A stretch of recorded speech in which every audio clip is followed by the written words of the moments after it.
Hi అండి అందరికీ. అందరు బాగున్నారా? నేనైతే చాలా బాగున్నా. ఈరోజు అయితే వెజ్ పులావ్ చేస్తున్నా నేను. ఇగో వెజ్ పులావ్ చేయడానికి బియ్యం తీసుకుంటున్నా. ఒక గ్లాస్ బియ్యం ఇది. ఒక గ్లాస్ మీద ఇగో సగం తీసుకుంటున్నా నేను. ఇవి మామూలు రైసేనండి, బాస్మతి రైస్ కాదు.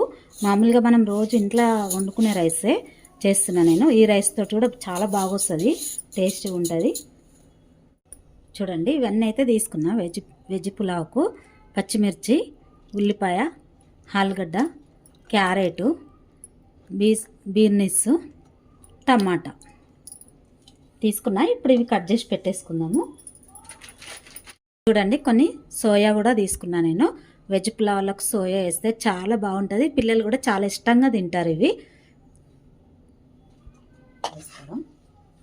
ఉల్లిపాయ కట్ చేసుకుందాం.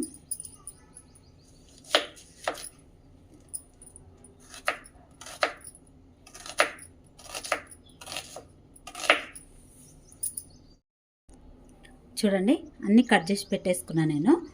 ఇగో సోయా, పచ్చిమిర్చి, ఉల్లిపాయలు, టమాటా, క్యారెట్, ఆలుగడ్డ,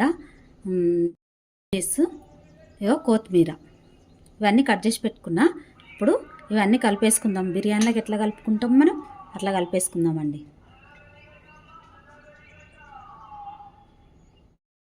ఇవన్నీ ఇప్పుడు కలిపేసుకుందాము. ఇందులోకి తీసుకొని ఇందులోకి ఇవన్నీ తీసేసుకుందాము.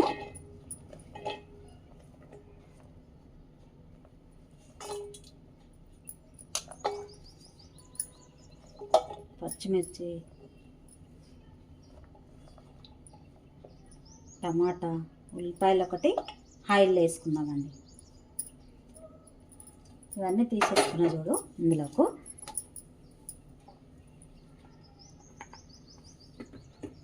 ఒక స్పూన్ కారం వేసుకుంటున్నా.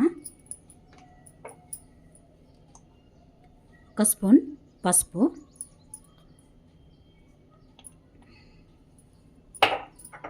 సాల్ట్ వేసుకుంటున్నా.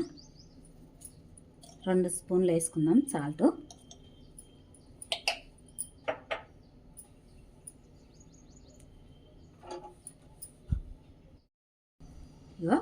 ఒక స్పూను బిర్యానీ మసాలా వేసుకున్నా.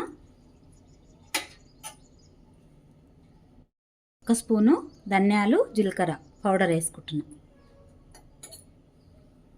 ఇప్పుడు పెరుగు వేసుకుందామండి. పెరుగు వేసుకుంటున్నా. చూడండి, 4 స్పూన్ల పెరుగు వేసుకున్నా. ఇప్పుడు వీటిని కలిపేసుకుందాం. మనం చికెన్ బిర్యానీ చేసుకుంటే ఎలా కలిపి పెట్టుకుంటాం, ఇవన్నీ అట్లా కలిపి పెట్టేసుకుందాం. ఇవన్నీ కలిపేసి పెట్టేసుకున్న తర్వాత ప్రాసెస్ చేసుకుందాం. ఇవన్నీ ఇట్లా కలిపేసి పెట్టేసుకున్న తర్వాత ఒక 10-15 నిమిషాలు పక్కకు పెట్టేసుకుందాం. ఇది మంచి నానతాయి, చాలా టేస్ట్గా ఉంటాయి. ఆలుగడ్డలు, ఇవి సోయా అన్ని టేస్ట్ బాగా అవుతాయండి. పక్కకు పెట్టేసుకుందాం ఒక 15 నిమిషాలు. చూడండి, కలర్ఫుల్గా వచ్చింది కదా. పొయ్యి వెలిగించుకొని ఇక గిన్నె పెట్టేసుకుంటున్నా. కుక్కర్ అయితే పెట్టేసుకున్నా అండి. కుక్కర్లో వేసుకుందాము. చూడండి, గరం మసాలా తీసుకున్నా నేను. ఆయిల్ వేసుకుంటున్నా అండి.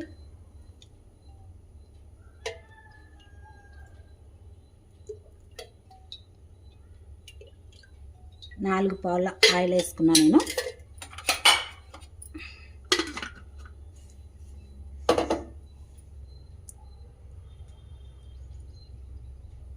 ఉల్లిపాయ వేసుకుందామండి. ఇప్పుడు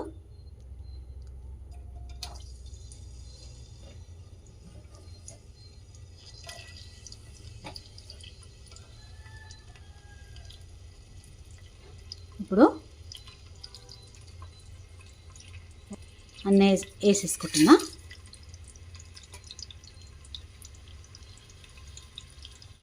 చూడండి, వేగిపోయినాయి కొంచెం. ఇప్పుడు అల్లం వెల్లుల్లి పేస్ట్ వేసుకుంటున్నా. అప్పుడు అందులో అల్లం వెల్లుల్లి పేస్ట్ వేసుకోలే నేను, ఇప్పుడు వేసుకుంటున్నా.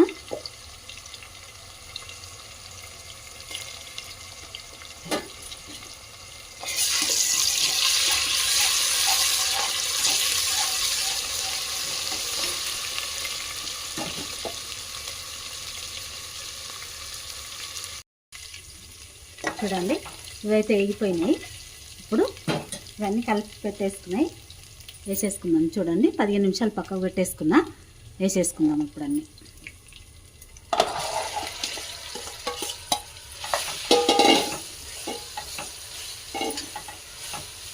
చూడండి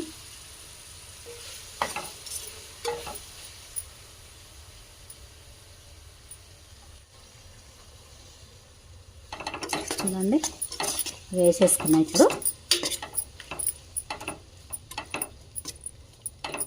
ఇవి కొంచెం నూనెలో ఉడికిన తర్వాత రైస్ వేసుకుందాం. చూడండి కొంచెం ఉడుకుతున్నాయి కదా ఇవి. ఇప్పుడు కొంచెం ఉడికినాయి చూడండి. ఇక ఎంత దగ్గరకు వచ్చింది, ఆయిల్ అంతా పైకి వచ్చింది. ఇప్పుడు రైస్ వేసుకుందామండి.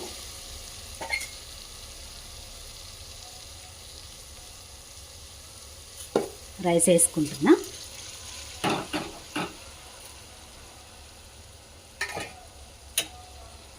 చూడండి రైస్ వేసుకొని మంచిగా కలుపుకోవాలి. ఇది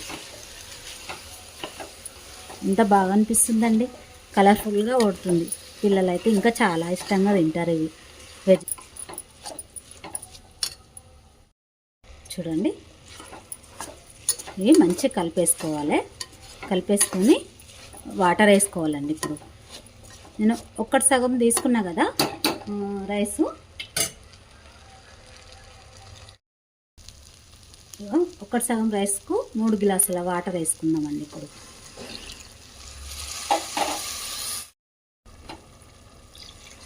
2 వేసుకున్నా. 3 గ్లాసుల వాటర్ వేసుకున్నా. ఇప్పుడు ఒకసారి మంచిగా కలిపేసుకుందాం. చూడండి ఎంత బాగా ఉడుతుంది. ఇప్పుడు కుక్కర్ మూత పెట్టేసుకోవడమే. కొత్తిమీర వేసుకుందామండి. చూడండి కొత్తిమీర వేసేసుకున్నా. ఇక 3 విజిల్లు రావాలి. 3 విజిల్లు వస్తే అయిపోతుందండి ఇది. చూడండి ఇప్పుడు మూత పెట్టేసుకొని మూత పెట్టేసుకున్నా. 3 విజిల్లు వచ్చిన తర్వాత చూద్దామండి.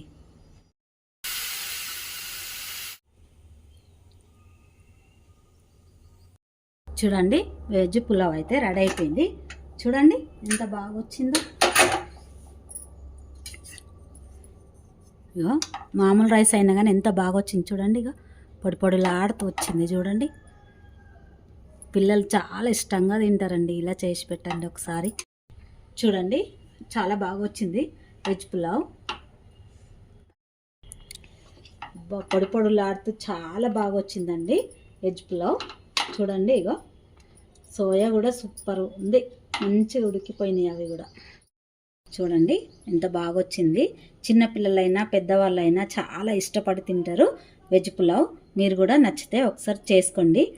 చూడండి టేస్ట్ ఎలా ఉందో. నేను చేసిన వెజ్ పులావ్ నచ్చితే ఒక కామెంట్ చేయండి, లైక్ చేయండి, సబ్స్క్రైబ్ చేసుకోండి మా ఛానల్.